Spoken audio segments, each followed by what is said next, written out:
आज की वीडियो में हम चर्चा करेंगे महात्मा गांधी काशी विद्यापीठ यूनिवर्सिटी से जिन अभ्यर्थियों ने पीएचडी के लिए आवेदन किया है तो उनके कुछ डाउट थे, तो उन डाउटों को एक एक करके उठाएंगे तो उस पर आपको यहाँ पर जवाब देखने को मिलेंगे। तो सबसे पहले जो महत्वपूर्ण डाउट है, जो सवाल है कि ये सवाल है कि जो आपका फर्स्ट पेपर होगा, आपको पैटर्न पता चल गया आपके एग्ज़ाम किस प्रकार होगा। जो एंट्रेंस एग्ज़ाम होगा 2 पेपर होने हैं, ठीक है। आपका जो फर्स्ट पेपर है रिसर्च मैथोलॉजी, तो वो कितने क्वेश्चंस आएंगे उसमें 50 क्वेश्चन, ठीक 50 क्वेश्चन आएंगे। कितने नंबर के हैं? प्रत्येक क्वेश्चन आपका क्या है 2 नंबर का है, ठीक है। वहीं अगर हम बात करें सब्जेक्ट की, तो देखिए सब्जेक्ट से क्या है आपके 100 क्वेश्चन पूछे जाएंगे और ये भी क्या है 2-2 नंबर के होंगे।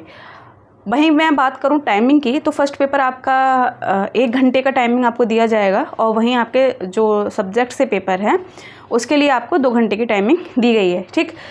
एक डाउट ये था कि नेगेटिव मार्किंग होगी या नहीं होगी, जैसे कि मैंने आपको पिछली ही वीडियो में बताया था कि नेगेटिव मार्किंग नहीं होगी। दूसरी बात, सबसे महत्वपूर्ण क्वेश्चन ये था कि जो आपका रिसर्च का जो पेपर आएगा, यानी कि जो आपका फर्स्ट पेपर होगा एंट्रेंस में, तो उसमें रिसर्च मैथोलॉजी ही पूछी जाएगी या इसके साथ कुछ और भी पूछा जाएगा।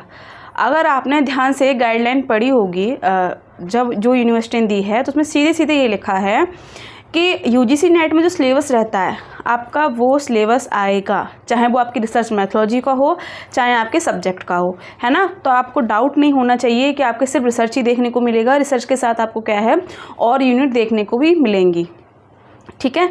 तो ये सारी बातें। दूसरी बात देखिए, हमें कैसे पता हो कि पेपर कैसे आते हैं, तो देखिए प्रीवियस ईयर के पेपर देखा कीजिए। इससे क्या है आपको एक आइडिया लग जाता है कि पेपर किस तरीके से आएगा। क्योंकि कुछ स्टूडेंट को डाउट यही था, जैसा मैंने पिछली वीडियो में बताया था कि रिसर्च मैथोलॉजी आएगी, तो क्वेश्चन बार बार आ रहा था कि रिसर्च मैथोलॉजी में सिर्फ रिसर्च ही आएगी क्या, है ना। तो इसलिए ये वीडियो बनाना ज़रूरी हो गया ताकि आप सिर्फ रिसर्च को ही पढ़कर ना बैठें।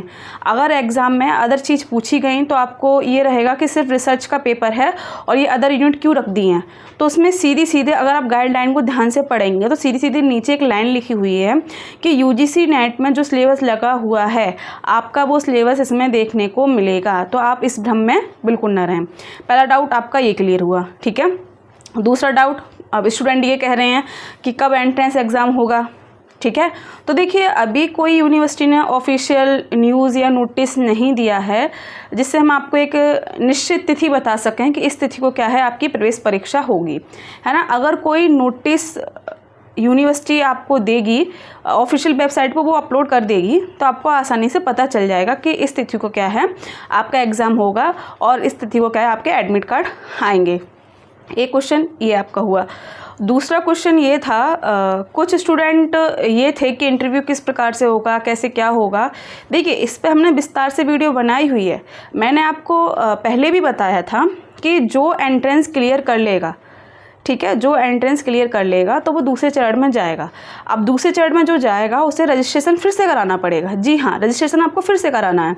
तो देखिए अगर बात करें फ़ीस की, रजिस्ट्रेशन फ़ीस की, तो जनरल कैटेगरी के जो अभ्यर्थी हैं उन्हें 500 रुपये का रजिस्ट्रेशन फ़ीस देनी पड़ेगी। वहीं SC, OBC, ST, PH category, है ना, ये जो स्टूडेंट हैं उन्हें 250 रुपये की फ़ीस आपको देनी पड़ेगी, तब आप जाकर द्वितीय चरण में जा पाएंगे। अब एक क्वेश्चन यहाँ से ये बन रहा था कि मैम जो एग्जम्प्टेड कैटेगरी के स्टूडेंट हैं क्या उन्हें भी द्वितीय चरण के लिए करना पड़ेगा? जी हाँ, करना पड़ेगा आपको, क्योंकि जब फीस ही सबके लिए रखी गई है तो शायद आपको भी देना पड़े। तो ये चीज़ आपको ध्यान में रखनी है। जब तक आप रजिस्ट्रेशन नहीं कराएंगे, पहले तो वो आपको फॉर्म ही मांगेंगे ना, रजिस्ट्रेशन फ़ीस दिखाइए। तो आपके तो इंटरव्यू में सारे डॉक्यूमेंट लेके जाने हैं, जो एंट्रेंस क्लियर कर लेगा प्लस जो एग्जम्प्टेड कैटेगरी के हैं उन सभी के लिए ये चीज़ आपको ध्यान में रखनी है। डॉक्यूमेंट आपके पूरे होने चाहिए, क्योंकि कभी कभी क्या होता है डॉक्यूमेंट पूरे नहीं हो पाते, 1-2 डॉक्यूमेंट ऐसा निकल आता है जो गलत होता है या किसी की डेट ज़्यादा होती है ना। तो आप इस चीज़ को चेक कीजिए अभी से, पेपर जब होगा तो होता रहेगा। डॉक्यूमेंट अपने पूरे रखिए, क्योंकि एक एक डॉक्यूमेंट से बच्चे रह जाते हैं। जब स्टूडेंट ज़्यादा आ जाते हैं तो उनकी छटनी कैसे होती है, इसी से होती है। जिस स्टूडेंट के डॉक्यूमेंट कम होते हैं उसकी जो लिफाफा बनता है डॉक्यूमेंट का उस पर लिख देते हैं, तो यहीं से क्या है उन स्टूडेंट को निकाल दिया जाता है, क्योंकि क्या है उनके डॉक्यूमेंट पूरे नहीं होते, ठीक है। ये बात क्लियर हुई। दूसरी बात, कुछ स्टूडेंट ने एक चीज़ और पूछी थी कि मैम क्या उन लोगों को आरक्षण मिलेगा जो असिस्टेंट प्रोफेसर हैं। तो देखिए गाइडलाइन में सीधे सीधे लिखा है जो इस यूनिवर्सिटी में असिस्टेंट प्रोफेसर है या इस यूनिवर्सिटी से संबंध रखता है, जो महाविद्यालय हैं वहाँ पर है, तो उन्हें क्या है यहाँ पर आरक्षण देखने को मिल सकता है। आप एक बार ध्यान से गाइडलाइन को पढ़िए, आपके सारे डाउट क्लियर हो जाएंगे। ठीक है। दूसरी बात, क्वेश्चन ये भी था कि कोर्स वर्क में कैसे क्या पढ़ना है, क्या क्या आएगा, ये सारी चीज़ें। तो देखिए कोर्स वर्क में आपको क्या पढ़ाया जाएगा, पहली बात तो आपको देखिए रिसर्च पढ़ाई जाएगी। ठीक है, कि आपको कैसे रिसर्च करनी है, कौन कौन सी पद्धतियों का प्रयोग करना है, कौन कौन से टूल का प्रयोग करना है। ठीक। दूसरा जो आपको पढ़ाया जाएगा कंप्यूटर। ठीक है, कंप्यूटर में रिसर्च के संबंध में कौन कौन से सॉफ्टवेयर हैं और इसका यूज़ आप किस प्रकार कर सकते हैं, तो ये सारी चीज़ें क्या है आपको कोर्स वर्क में पढ़ाई जाएंगी। ठीक है। इसके साथ ही देखिए एक और चीज़ आपको याद रखनी है कि आपकी उपस्थिति बहुत ही मायने रखती है। ठीक है। अगर आप 75% उपस्थिति नहीं देते हैं तो आपको एग्ज़ाम में नहीं बैठने दिया जाएगा। ठीक है। अगर किसी कारणवश कोई अर्जेंट में नहीं आ पाता है, तो जैसे किसी को कोई बीमारी हो जाती है, तो ऐसे स्टूडेंट को क्या है रियायत बरती जाएगी, उन्हें एक मौका दिया जाएगा। ठीक है। तो उन्हें एक मौका दिया जाएगा। वहीं एक कमेंट ये भी आया था कि जो स्टूडेंट अगर ये एग्ज़ाम पास ना कर पाएँ, देखिए एंट्रेंस एग्ज़ाम की बात नहीं कर रही हूँ मैं, एंट्रेंस एग्ज़ाम तो आप क्लियर करोगे तभी दूसरे चरण में आ पाओगे। कोर्स वर्क के बाद क्या है आपको फिर से एक एग्ज़ाम देना होगा ताकि ये पता चल सके कि आपने pre PhD course work complete कर लिया है। अगर उसमें कोई अभ्यर्थी फेल हो जाता है तो उसे यूनिवर्सिटी एक मौका फिर देगी। अगर उसमें भी वो क्लियर नहीं कर पाता है तो आपका जो नामांकन है वो रद्द कर दिया जाएगा। ये चीज़ सीधे सीधे गाइडलाइन में लिखी हुई है, हम अपने मन से कुछ नहीं बोल रहे हैं।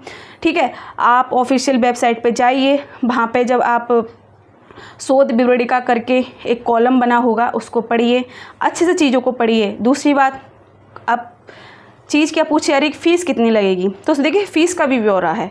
पहले आप एक चरण को पार कीजिए, दूसरे चरण में आइए, फिर कोर्स वर्क को कंप्लीट कीजिए। फ़ीस उससे पहले आपको पता चल जाएगी, जैसे आपका इंटरव्यू होगा ना, आपका सिलेक्शन हो जाएगा तो उसमें आपको पता चल जाएगी। ठीक है। तो ये कुछ डाउट थे स्टूडेंट के, बार बार पूछे जा रहे थे मैसेज कर करके कि इस पे बनाएं। तो देखिए हालांकि वीडियो हमने आपको बना के दी है, आप पूरी देखा कीजिए तभी आपको कुछ चीज़ समझ में आएगी। महत्वपूर्ण जो क्वेश्चन था वो हमने आपको बता दिया है रिसर्च मैथोलॉजी में। तो देखिए UGC नेट में जो सिलेबस है वो सिलेबस आएगा। ठीक है। ये चीज़ नहीं भूलनी है, अब बार बार इस चीज़ को रिपीट ना करें। आपको यहाँ पर एक चीज़ पता चल गई है। तो आज की वीडियो में जो डाउट थे अभ्यर्थियों के, तो उन डाउटों को लिया गया है।